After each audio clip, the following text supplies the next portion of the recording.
Hello and welcome to the May 2019 update from Pennyhill Junction. In this month's video I'll show you the ballasting work which has started through the station area.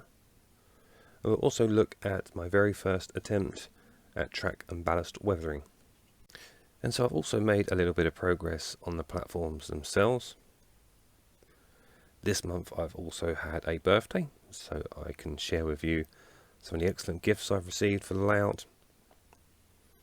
I'll also give a couple of shout outs as well later on in the video, and then I'll be finishing off with some information about a potential summer scratch build project, which I plan to perhaps record a series on as the project develops over the summer months when less time is spent on the layout due to the hot weather. And May 2019 also sees the end of an era on the Great Western Main Line, as the 8-car HSTs running out of Paddington come to an end. So in homage to the HSTs, I'll be showing various clips of my HSTs here at Pennyhill Junction running on the layout. So apologies that this month's update has come out a little later than usual. I was delayed a little bit in some of the progress due to a week away during the Easter holidays, and I wanted to make sure that I had enough content and enough progress made so there was enough to share in this video. So anyway, let's get going, and yeah, I do hope you enjoy the video.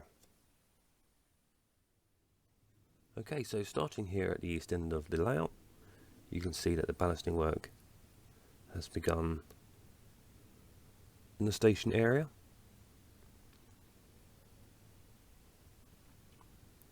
If you're looking closely here as well, you can see I've added some additional track detailing alongside the catch pits. You can see I've got a couple of abandoned rusty rails between the two tracks at platforms 3 and 2. You'll also see that with regards to the ballasting, or the ballast shoulder, I've only literally gone up to the edge of the sleepers, or the edge of the cork rather. I've still got a gap between the edge of the sleepers, or the edge of the cork, and the platform edge. And that's because, of course, I still need to add the platform edging and do a lot of work on the platforms before I fix them in place. So once the platforms are completed and in place, I'll then add the additional ballast to close that gap. So the platforms you see have had a coat of paint. They've just been primed now with a light grey colour, obviously, which looks far better than the raw MDF colour, but still lots of work to do here in terms of the edging, as I mentioned, also the platform surfaces, and then starting to build up the various structures, platform canopies, waiting areas, lighting, etc. So lots and lots of work to do before the platforms start coming to life. So as we move through the station, you'll start to see a sudden change in colour, both the track and ballast. And this is where I've begun weathering.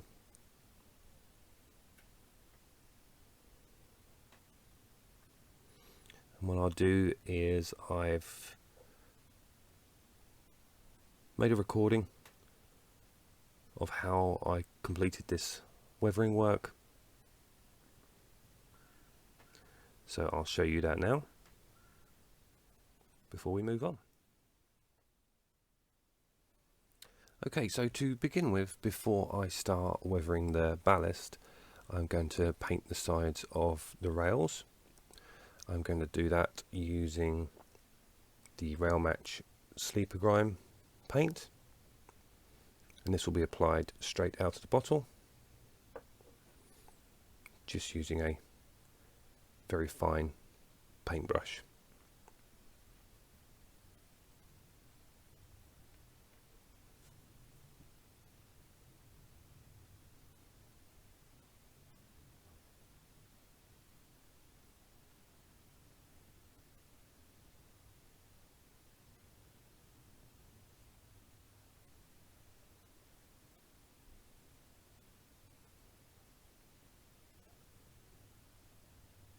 You'll notice here as well that I'm actually going along the top of the rail.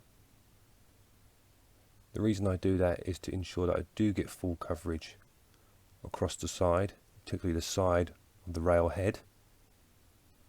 And then once the paint has dried, I'll just use a track rubber just to take the paint off the top surface to make it look more prototypical, with obviously the clean shiny surface right on the top, and obviously full coverage of the sleeper grime on the side of the rails.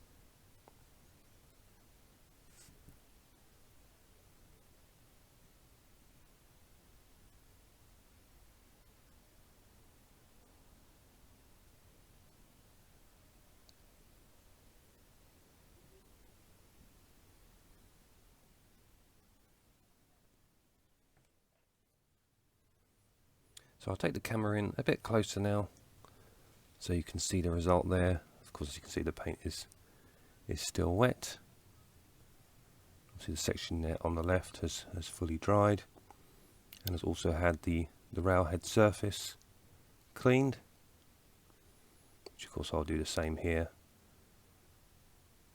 once this next section of rail is complete and the paint has fully dried. But there you can see the comparison between the two and the effect it has. Okay, so that's the rails painted now on this next section of track I'm looking to weather. So I'm doing it in sections, just makes it a bit more manageable. It's obviously a very time consuming job, so I'm doing it in pretty much 1 yard lengths of track, both the rails and then the weathering of the ballast. Gives me an opportunity to take a little break in between as well. So while that dries, I'll go off and do some other bits on the layout, and then come back and make a start on weathering the ballast.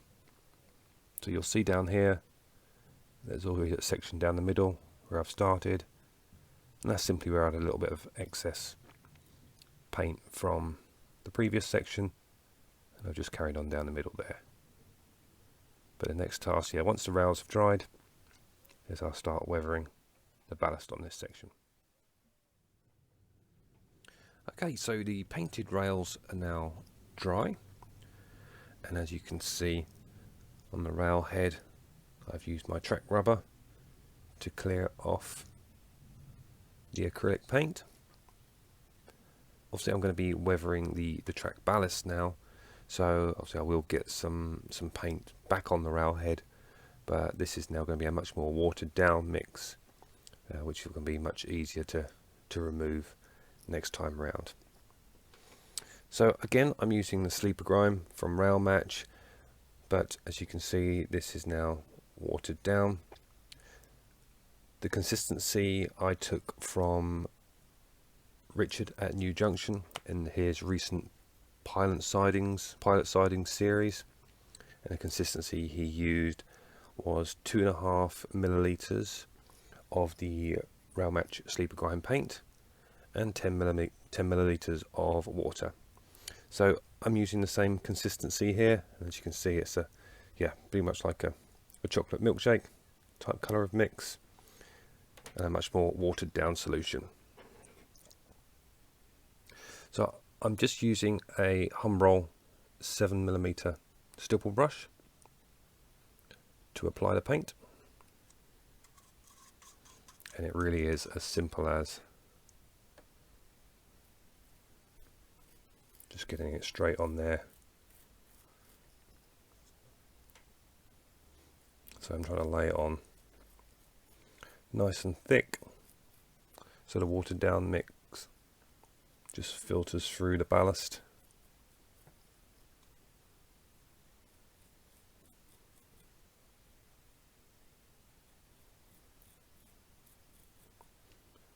like so.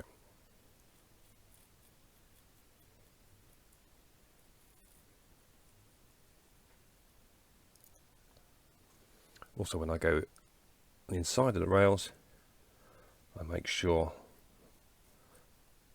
I get the mix right in under the rails, in between the sleepers, to ensure that all the ballast gets weathered.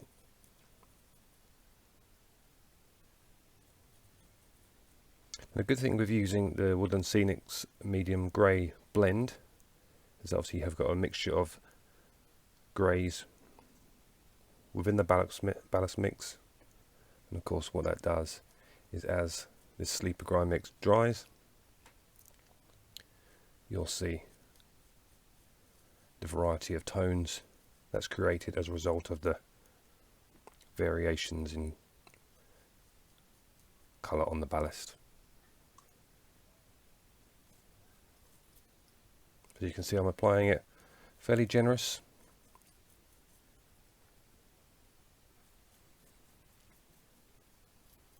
And just let it all seep into the ballast.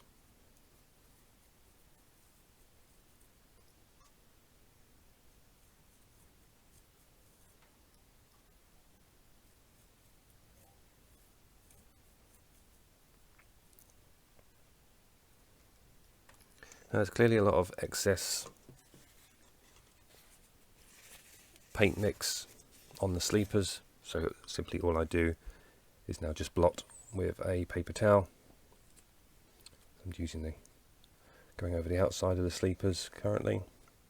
Just by blotting it means it takes away obviously that dark spillage that you can see on the sleeper, but it doesn't take away all the colour. And what it does do is just takes away that plastic feel about these concrete sleepers on the Pico Code 75 track.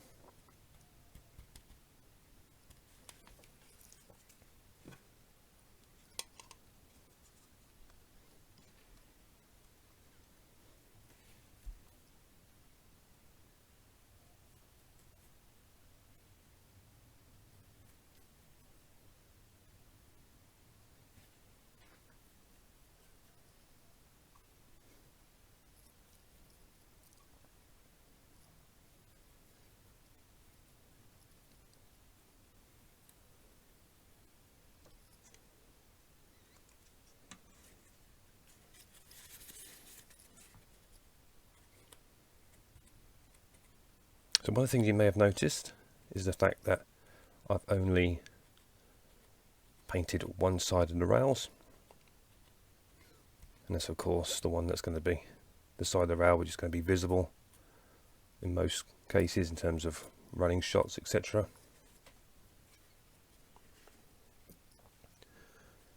But also on the opposite side, where I'm running this sort of sleeper grime wash across the side and down by the ballast, what it will do, of course, is just dull down the shiny rail a little bit. So it will pick up some of that sleeper grime and take some of the shininess away from it. Obviously it won't be as dark as these sides, because that is straight out the bottle sleeper grime that I'm using there. But as I say, it's going to be very unlikely or very rare that I'll be taking footage from this side of the layout.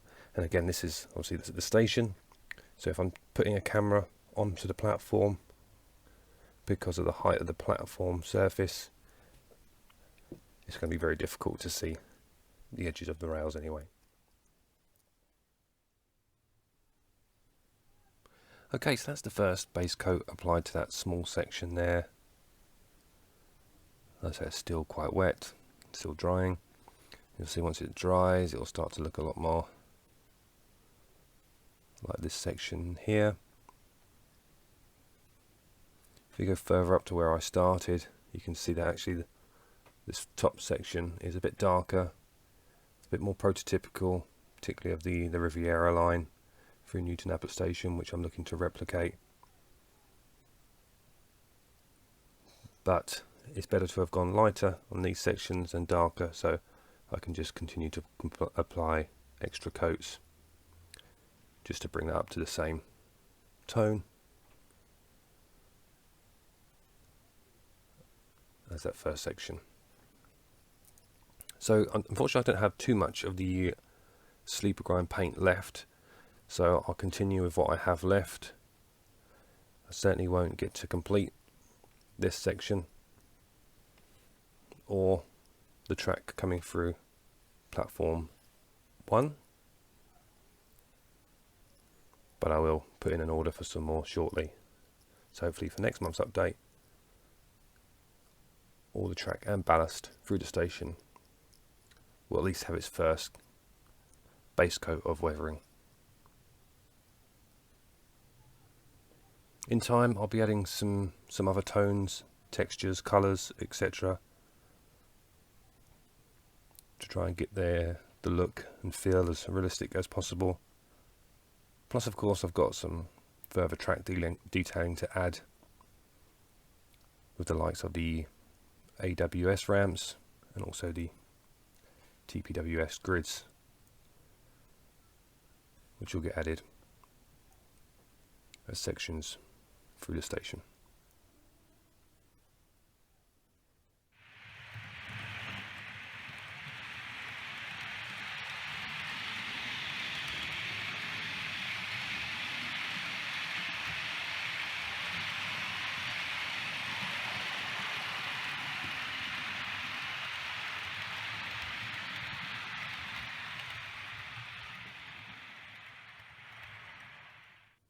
So my first shout out goes to St. Peter's Layout. St. Peter's Layout is a shed layout in its very early stages, and similar to myself here at Pennyhill Junction, St. Peter's Layout is very much based on the southwestern region of the Great Western Main Line, specifically the South Devon area in and around Exeter St. David's. So a great channel. I'll put a link on the top of the screen, so do check it out. Okay, so let's now take a look at purchases during the last month. I say purchases, but actually these are all gifts.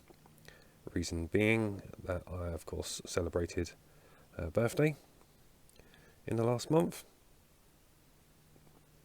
and I'm pleased to say that everything I put on my wish list I received this year in the form of items for the model railway.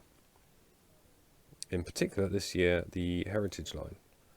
So as you can see, all the items in front of you are going to take pride of place on the heritage line. First item here, as you can see, is the Ratio Great Western Water Tower. Very similar to the one you'll see at Buckfastleigh on the South Devon Railway. I'll be opting for the flat top design. Also the addition of a couple of wagons. So this wagon here is actually an ex Great Western wagon, or I should say towed brake van. This one is called Princess Risborough. Now this was a mistake on my part, so I put this on my wish list and I saw GWR on the title on the online retailers page, but actually it wasn't until I looked back after receiving this item that I realised it's actually an ex-GWR. However, that's not an issue. I'll still find a place for it on the layout, and I may even use it as a sort of restoration project. Maybe rust it up a little bit, look like it's been left for scrap and has come back for restoration. So that might be a little weathering project for me in the future. What I have got, which is Great Western related, is this plank wagon, also from Hornby, product number R6806. And something as well, which is at Buckfastleigh on the South Devon Railway, is of course the Great Western Auto Coach. And this one is Hornby product number R4831. But my main present, which I received, is already unboxed, tested and on the layout, and it's this first loco for the Heritage line, which is my Heljan Class 33, which is D6540. So it's already programmed, already been running, runs extremely well. I will be recording a Meet the Fleet video very soon, so do look out for that in the next week. But yeah, safe to say I'm very pleased with my birthday haul, and some fantastic additions there to the Heritage line and station.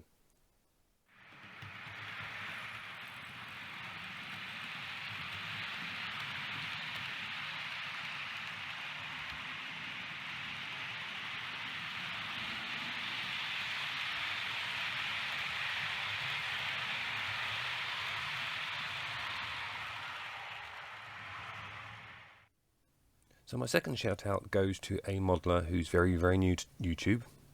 In fact, there's only a couple of videos on his YouTube channel thus far. However, I've got a feeling this will grow very quickly, as will his subscriber count. So the channel is called Mike Buick Modeling. I did actually mention Mike on a previous video when I met Mike at the Basingstoke Model Rail Show. So Mike is the creator of Oak Road layout, that's an exhibition layout, and again, similar to myself here at Pennyhill Junction, it is set on the Great Western Main Line, but the detailing in this layout is incredible. It's fantastic, fantastic level of detail and work that Mike has done on the Oak Road layout. Majority of his work thus far has been shared on Facebook and on RM Web. So I will pop a couple of links in the description to those pages. But again, I do recommend you check out Mike's new YouTube channel. Say not too much content at the moment, but I do see this layout, this channel growing quite considerably over the coming months.